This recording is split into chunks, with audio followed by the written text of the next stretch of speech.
વિદ્યાર્થીઓ ખૂબ ડિપ્રેશનમાં રહે છે, સ્ટ્રેસમાં રહે છે, ઓવર થિંકિંગમાં છે, તો એના માટેની કોઈ એવી સ્મોલ ફોર્મ્યુલા ખરી? અગ્નિહોત્ર યજ્ઞ એક એવો યજ્ઞ છે જેને આપણે સન થેરાપી સૂર્ય યજ્ઞ કહેવાય છે.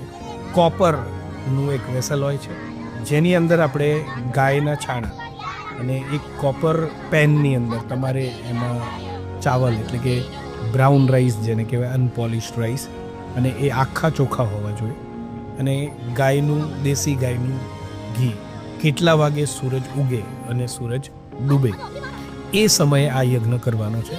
5 મિનિટ ફક્ત એ અગ્નિ ઉપર ધ્યાન આપવાનું છે, જેનાથી તમારા 7 ચક્ર પોલિશ્ડ થાય છે, એન્હેન્સ થાય છે, અને જે સ્ટ્રેસ આપણે લઈ રહ્યા છીએ આજના યુગમાં એ સ્ટ્રેસ ડિસ્ટ્રીબ્યુટ થઈ જાય છે in different formats, right direction.